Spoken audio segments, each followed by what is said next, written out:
Hi everyone, कैसे हैं आप लोग। आई होप आप लोग सब अच्छे हैं। आज हम लोग पढ़ने वाले हैं पॉलन ग्रेन्स के बारे में। ठीक है, पॉलन ग्रेन्स क्या होते हैं, थोड़ा सा पढ़ने का तरीका चेंज हो गया है। अब से हम लोग दिन में 1 या 2 टॉपिक्स करेंगे, उसके बाद में उससे रिलेटेड क्वेश्चंस करेंगे। ठीक है, जितने भी क्वेश्चंस 1 मार्क्स के, 2 मार्क्स के, 3 मार्क्स के, 5 मार्क्स के जितने भी रिलेटेड क्वेश्चंस होंगे वो टॉपिक के एंड में इसी वीडियो में हम लोग डिस्कस करेंगे, ताकि आप लोगों को साथ साथ में आइडिया होता जाए कि क्या क्या रिलेटेड क्वेश्चंस आते हैं। ठीक है, सीबीएसई के पॉइंट ऑफ व्यू से और नीट के पॉइंट ऑफ व्यू से, इन दोनों के पॉइंट ऑफ व्यू से हम लोग अच्छे से चैप्टर के टॉपिक को पढ़ेंगे, फिर क्वेश्चंस देखेंगे। राइट, तो चलिए स्टार्ट करते हैं पॉलन ग्रेन से।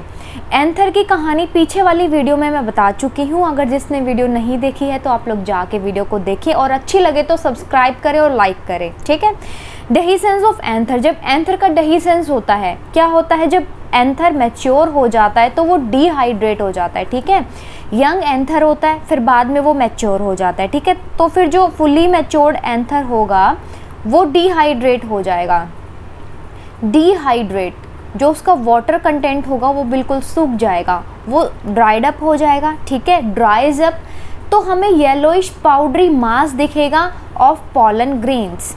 हिबिस्कस का फ्लावर होता है, उसको आप लोग टच करते हैं तो आपको येलो कलर का कुछ फिंगर पे, आप ऐसे फिंगर लगाओगे तो येलो कलर का कुछ आपको मास दिखेगा, उसी को पॉलन ग्रेन्स बोलते हैं। ठीक है, अब पॉलन ग्रेन्स को जब हमने माइक्रोस्कोप में देखा तो कुछ ऐसा स्ट्रक्चर दिखा। ये डिफरेंट टाइप के पॉलन ग्रेन्स हैं। ठीक है, structure of pollen grain, microscopic structure. सबसे पहले तो जो ये है वो बहुत ही छोटा स्ट्रक्चर होता है, अराउंड 25 to 50 माइक्रोमीटर का। ठीक है, तो 25 to 50 माइक्रोमीटर को इन्होंने माइक्रोस्कोपिक स्ट्रक्चर बोल दिया है। राइट, तो पॉलन ग्रेन सबसे पहले क्या लिखेंगे जब पॉलन ग्रेन के बारे में पूछा जाएगा, कि जो पॉलन ग्रेन है वो एक माइक्रोस्कोपिक स्ट्रक्चर है। ठीक है, बहुत ही छोटा सा स्ट्रक्चर है, उसका डायमीटर है अराउंड 25 to 50 माइक्रोमीटर। ओके, अब पॉलन ग्रेन है, यहाँ पे हमने उठा लिया पॉलन ग्रेन को, ये है पॉलन ग्रेन। ठीक है, ये है पॉलन ग्रेन। अब पोलन ग्रेन की 2 लेयर्स हैं। अब कोई भी चीज़ है, ठीक है, उसकी बाहर की लेयर और उसकी अंदर की लेयर। ओके, तो पोलन ग्रेन की भी 2 लेयर्स हैं। सबसे बाहर वाली जो लेयर है उसको एक्साइन बोलते हैं, एक्सटर्नल। ठीक है, बाहर की तरफ में है तो ये एक्साइन हो गई। जो अंदर वाली लेयर है, अंदर वाली लेयर है, उसको इन्होंने इंटाइन बोल दिया, इंटाइन, इंटरनल। ठीक है, इंटाइन। अब देखो, इंटाइन और एक्साइन 2 लेयर्स हैं इसकी, इतना क्लियर हुआ आप लोगों का। अब यहाँ पे आप लोग इस डायग्राम में देख पा रहे हो कि यहाँ पे एक अच्छा सा डायग्राम दिया हुआ है। पॉलन ग्रेन्स का डायग्राम आएगा तो आप लोगों को ऐसा ही बनाना है। राइट, क्या करना है आप लोगों को, 2 लेयर्स बनानी है। बाहर वाली एक्साइन, ये एक्साइन लेयर है, और ये अंदर वाली इंटाइन लेयर है। अब सबसे इम्पोर्टेंट क्वेश्चन यहीं पे समझ लो, नीट के पॉइंट ऑफ व्यू से या सीबीएसई में 1 मार्क्स के पॉइंट ऑफ व्यू से क्या है। वैसे तो मैं लास्ट में डिस्कस करने वाली थी, बट ये क्वेश्चन मैंने नहीं लिया, मैंने सोचा टॉपिक में ही समझा दूंगी। देखो, जो इंटरनल लेयर होती है ना, इंटरनल लेयर, ये जो आप लोगों को लेयर दिख रही है ये कंप्लीट है। तो जो इंटाइन होती है ना वो कॉन्टीन्यूअस लेयर होती है। इंटाइन कैसी होती है, कॉन्टीन्यूअस लेयर। ठीक है, लगातार पूरी होती है, जबकि एक्साइन जो होती है वो कैसी होती है, डिसकॉन्टिन्यूस, या फिर कह सकते हो कि नॉन कॉन्टिन्यूस। ये कॉन्टिन्यूस नहीं होती क्योंकि बीच बीच में, ये देखो बीच में ये गैप आ गया, यहाँ पे इसके ये गैप आ गया, ये गैप आ गया। अब जो ये एक्साइन में ये बीच बीच में गैप बना हुआ है ना, इस पे भी क्वेश्चन बनता है कि ये क्या है, इसको जर्म पोर बोलते हैं। तो इतना क्लियर हुआ कि कोई भी यहाँ पे स्ट्रक्चर है माइक्रोस्कोपिक, उसके बाहर वाली जो लेयर है उसको हम लोगों ने एक्साइन नाम दे दिया, अंदर वाली लेयर को हमने इंटाइन नाम दे दिया, और जो बाहर वाली लेयर है वो डिसकॉन्टिन्यूअस है। बीच में जो ये पोर है इसको जर्म पोर बोलते हैं, जर्म पोर। बाहर को एक्साइन, अंदर वाली जो ये लेयर है कॉन्टिन्यूस, इसको इंटाइन। इतना क्लियर हुआ गाइस। ठीक है, बीच में जो है न्यूक्लियस है, इतना अभी समझो, बाकी आगे का अभी आगे वाली स्लाइड में बताती हूँ। अब इसके अंदर क्या है, ये पूरा पॉलन ग्रेन का स्ट्रक्चर है, पॉलन ग्रेन। इसमें दो टाइप की सेल्स मिलती हैं। देखो, जब भी पॉलन ग्रेन की बात आती है तो आपके दिमाग में फटाफट से क्लियर करना चाहिए कि पॉलन ग्रेन का मतलब क्या है, vegetative cell and the generative cell. दो टाइप की सेल होती है, vegetative cell and the generative cell. ठीक है, जो वेजिटेटिव वाली होती है वो बड़ी होती है, bigger cell having abundant food reserve. इसके पास में ना बहुत सारा खाना होता है। ठीक है, बड़ी सेल होती है और बहुत सारा खाना होता है इसके पास में। And a large irregularly shaped nucleus, इसके पास में इरेगुलर शेप का न्यूक्लियस भी होता है। अब ये देखो यहाँ पे वेजिटेटिव सेल जो है, ये इसका पूरा जो ये इतना बड़ा स्ट्रक्चर है, ये पूरा वेजिटेटिव सेल का है। दूसरी सेल मैंने बताई थी जेनरेटिव, वो बेचारी छोटी सी है। ठीक है, इसके पास में ये इसका न्यूक्लियस है, रेड कलर का, ये इरेगुलर शेप्ड यहाँ पे इसका न्यूक्लियस है। ठीक है, न्यूक्लियस क्या है, ये न्यूक्लियस है। इतना समझ में आया कि पोलन ग्रेन्स जो है उसके पास में दो टाइप की सेल होती है, वेजिटेटिव एंड जेनरेटिव। अब जेनरेटिव क्या है, बेचारी छोटी सी है, स्मॉलर सेल होती है that floats in the cytoplasm of the vegetative cell. क्योंकि पूरा तो वेजिटेटिव सेल ने घेर रखा है, यहाँ पे देख रहे हो, तो ये इसके साइटोप्लाज्म में फ्लोट करे, बेचारी छोटी सी है, स्मॉलर है। तो क्वेश्चन क्या भी बन सकता है कि वेजिटेटिव सेल और जनरेटिव सेल में स्मॉलर कौन सी होती है, तो ये होती है जनरेटिव। और जबकि आगे इसको जनरेट भी करना है। ठीक है, आगे इसको दो इसको क्या बनाने हैं, मेल गैमीट्स बनाने हैं। ठीक है, इस सेल को आगे मेल गैमीट्स बनाने हैं। जनरेटिव कुछ जनरेट कर रही है, यहाँ पे ये कुछ जनरेट कर रही है। जनरेट क्या कर रही है, मेल गैमीट्स।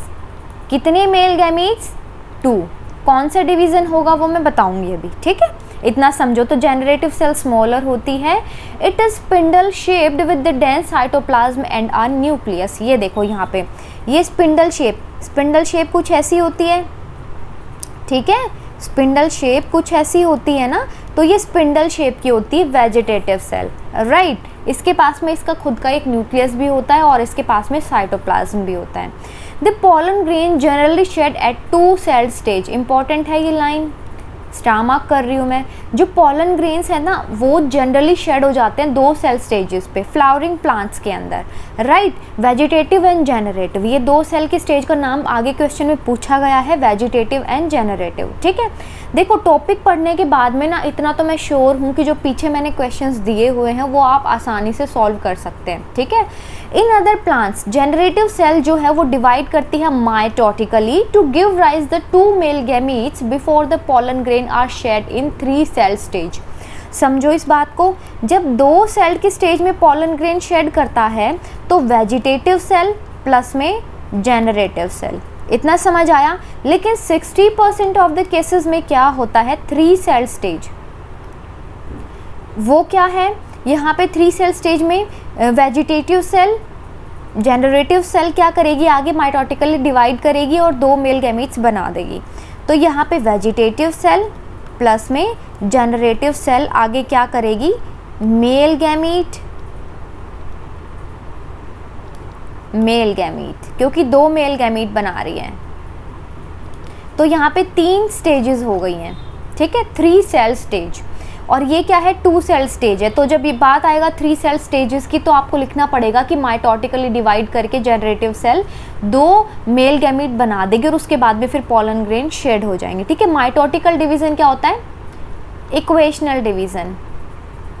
पीछे वाली वीडियो में मैंने सारा समझाया था माइटोटिक डिवीज़न क्या होता है, मियोसिस क्या होता है। ठीक है, तो ये आप लोगों को अच्छे से पढ़ना है, राइट। उसके बाद में क्या होता है, पोलन ग्रेन्स, कुछ पोलन ग्रेन्स एलर्जी भी कॉज करते हैं, जैसे rhinitis, asthma, bronchitis, bronchial energy, hay fever. ठीक है, अस्थमा, ब्रोंकाइटिस, ब्रोंकियल एलर्जी, ये कुछ पोलन ग्रेन्स जो है एलर्जी भी कॉज करते हैं। अब पार्थीनियम का इंपॉर्टेंट है यहाँ पे।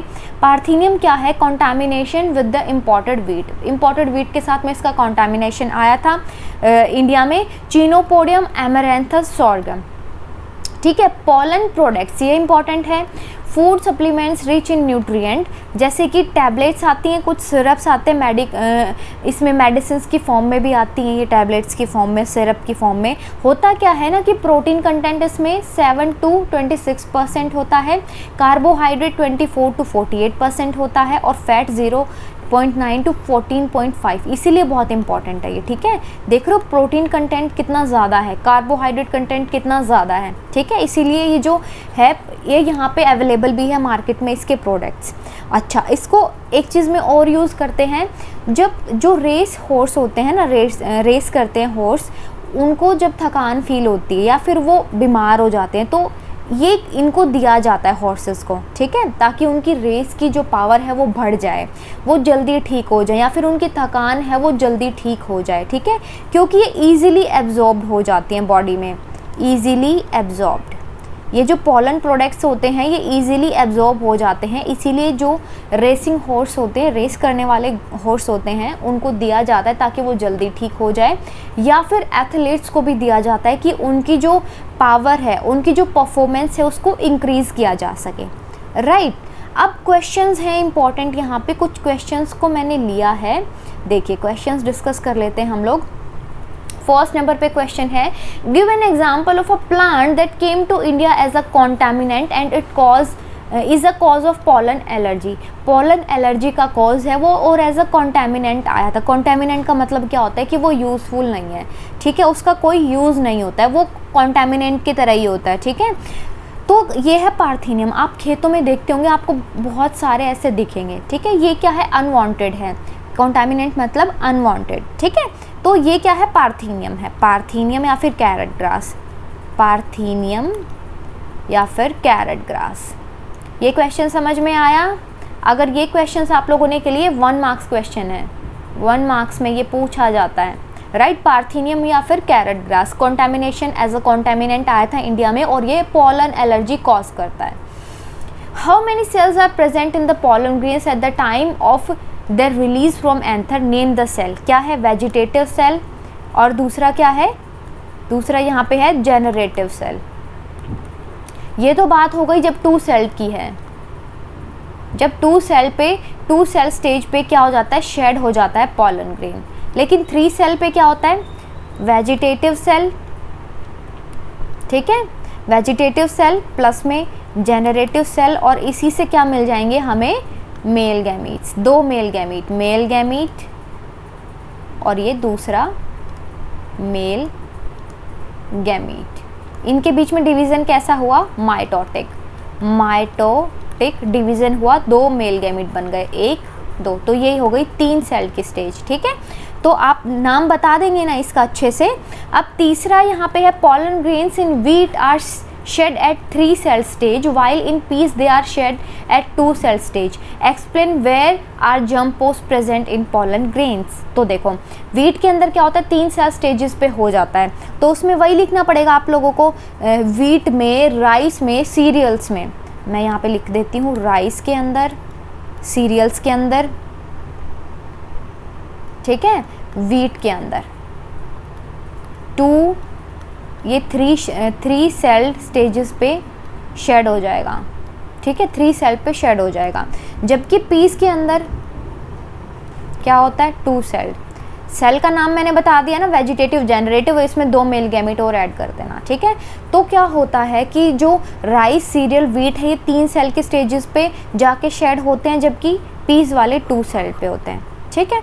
अब explain where the germ pore present. Germ pore किस पे प्रेजेंट होता है, मैंने अभी पीछे ही बताया था, ये है एक्साइन, और एक्साइन के जो ये डिसकॉन्टिन्यूअस लेयर है, इसके बीच में क्या है, ये देखो, ये क्या है, जर्म पोर है, जर्म पोर, राइट। इसके बाद में name the organic material exine and intine of an angiosperm pollen grains are made up of. Explain the role of exine, बहुत इंपॉर्टेंट है ये बहुत ज़्यादा इंपॉर्टेंट है गाइज। ऑर्गेनिक मटेरियल का नाम बताना है, तो देखो यहाँ पे जो एक्साइन है ना, वो तो स्पोरोपोलेनिन की बनी होती है, स्पोरोपोलेनिन, ठीक है। और जो इंटाइन है वो किसकी बनी होती है, पैक्टिन और सेल्यूलोज की, ठीक है, पैक्टोसेल्यूलोज, राइट। अब एक्साइन का हमें रोल बताना है। एक्साइन जो है स्पोरोपोलेनिन की बनी होती है। स्पोरोपोलेनिन जो है ना बहुत इंपॉर्टेंट है, क्योंकि ये अक्सर पूछा जाता है। देखो इसको स्ट्रॉन्ग एसिड, ठीक है, नहीं डिग्रेड कर सकते, एल्कलाई डिग्रेड नहीं कर सकते इसको, इसको एंजाइम्स डिग्रेड नहीं कर सकते, इसको कोई भी हायर टेम्परेचर, तो टेम्परेचर इसको डिग्रेड नहीं कर सकता। स्पोरोपोलेनिन खुद में इतनी खतरनाक जो है ऑर्गेनिक मटेरियल है, इतना रेसिस्टेंट ऑर्गेनिक मटेरियल नॉन है ये, क्योंकि इसको टेम्परेचर भी डिग्रेड नहीं कर सकता, स्ट्रॉन्ग एसिड भी डिग्रेड नहीं कर सकता, एल्कलाई भी डिग्रेड नहीं कर सकता और एंजाइम। तो क्वेश्चन अगर पूछेंगे एग्जामिनेशन में आप लोगों के, तो उसको घुमा भी दिया जाएगा। कैसे कि कोई एक स्पोरोपोलेनिन का नाम बता दिया जाएगा कि ऑर्गेनिक मटेरियल नॉन जो एग्जाइम जिसका बना होता है, ठीक है, उसको कौन कौन से ऑप्शंस ये हैं जो डिग्रेड नहीं कर सकते। तो टेम्परेचर, हायर टेम्परेचर भी बता दिया जाएगा कि इतना डिग्री सेल्सियस टेम्परेचर है, ठीक है। एसिड बता दिया जाएगा कि कितने पीएच पे ये डिग्रेड नहीं होता, अगर क्वेश्चन को घुमाया जाए तो पीएच का बता दिया जाएगा, ठीक है। एल्कलाई एंजाइम्स का नाम लिख दिया जाएगा कि क्या ये इसको डिग्रेड कर सकता है, तो ये इसको डिग्रेड नहीं कर सकता, ठीक है। तो यहीं से समझ जाना है कि sporopollenin is the most resistant organic material, ठीक है। ऑर्गेनिक क्या होता है, जो नेचर में मिलता है हमें कार्बन कंपाउंड से, ठीक है, जो हमें नेचर में मिलता है। तो ये 4th क्वेश्चन था आप लोगों का। 5th में है draw a label diagram of 5 marks का क्वेश्चन है ये। इसको 3 मार्क्स और 5 मार्क्स में भी पूछ लिया जाता है। Draw a label diagram of sectional view of a mature pollen grain. Mature pollen grain में एक्साइन दिखानी है, इंटाइन दिखानी है, वेजिटेटिव और जनरेटिव सेल दिखानी है, ठीक है। इंटाइन में ये जंप, ये एक्साइन में आपको जंप और भी दिखाना है, बीच में ये न्यूक्लियस भी दिखाने हैं, ठीक है। और explain the function of any 2 of its part. Exine का रोल दिखा देंगे, स्पोरोपोलेनिन होती है, बाहर से इसको प्रोटेक्ट करती है, इसमें मोस्ट रेसिस्टेंट ऑर्गेनिक मटेरियल मिलता है जिसको ना कोई स्ट्रॉन्ग एसिड, ना एल्कलाई, ना टेम्परेचर, ना एंजाइम डिग्रेड कर सकते, ठीक है। इंटाइन का बता देंगे आप लोग, कॉन्टिन्यूस लेयर होती है, ठीक है। और ये क्या करती है, वेजिटेटिव और जनरेटिव सेल होती हैं इसके अंदर। ये क्या करती हैं, वेजिटेटिव सेल 2 सेल स्टेजेस पे वेजिटेटिव जनरेटिव सेल का बता देना, और 3 सेल में ये आगे इसको जनरेटिव को आगे माइटोटिक डिवीजन करा के 2 मेल गैमेट्स दिखा देना, ठीक है। इतना कर सकते हैं आप लोग, समझ में आ गया आई थिंक। उसके बाद में है last question, do all pollen grains remain viable. Viable क्या होता है कि मतलब कितने टाइम तक वो जिंदा रह सकते हैं, ठीक है, उनका जो टाइम पीरियड है वो क्या वो वायबल ही रहते हैं for the same length of time. सारे पॉलन ग्रेन्स तो एक जैसे नहीं होते, तो कुछ पॉलन ग्रेन्स का अलग होता है, कुछ पॉलन ग्रेन्स का अलग होता है। Support your answer with the 2 suitable examples. देखो क्या होता है, वीट के केस में 30 मिनट होता है, 30 मिनट्स का। वीट, राइस और सीरियल्स, वीट, राइस, सीरियल्स के केस में 30 मिनट्स, जबकि लेग्यूमिनेसी फैमिली, ठीक है, और आपका रोजिएसी फैमिली, इसमें कितना होता है, मंथ्स तक भी चला जाता है, अप टू मंथ्स, ठीक है। तो एग्जाम्पल बता दिया हम लोगों ने। How are pollen grain stored in pollen banks. देखो पॉलन ग्रेन जो है उनको स्टोर भी कर सकते हैं पॉलन बैंक्स के अंदर। जैसे आप अपने पैसे जमा करवाते हैं ना बैंक में, ऐसे ही पॉलन ग्रेन्स को भी जमा करा सकते हैं हम लोग। पॉलन ग्रेन के बैंक्स बने होते हैं, ठीक है।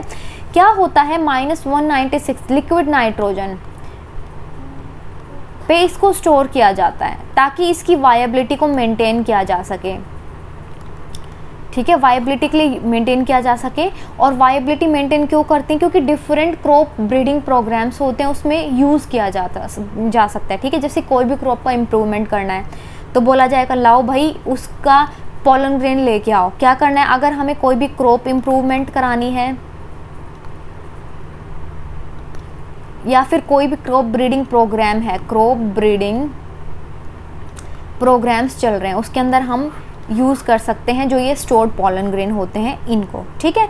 तो चलिए गाइज, हम लोग अब ये टॉपिक तो हम लोगों ने कर लिया कवर, इसके बाद में नेक्स्ट टॉपिक कवर करेंगे हम लोग नेक्स्ट वीडियो में। चलिए आज के लिए इतना ही काफ़ी है, मिलते हैं कल, बाय बाय। टिल देन अच्छे से पढ़ो, ये सारे क्वेश्चंस को अच्छे से रट लो, ठीक है। रटना इन द सेंस कि सारे क्वेश्चंस को आप लोग एक पेज के अंदर बना के, कोई चिट के अंदर बना के, जो भी टॉपिक खत्म होता है उसके बाद में आप लोग सारे लिख लो, ताकि आप लोगों के दिमाग में ये चीज़ क्लियर रहे कि क्या क्या क्वेश्चंस पूछे जा सकते हैं और आपको अच्छे से वो टॉपिक समझ में आए, ठीक है। बाय बाय, कल मिलेंगे।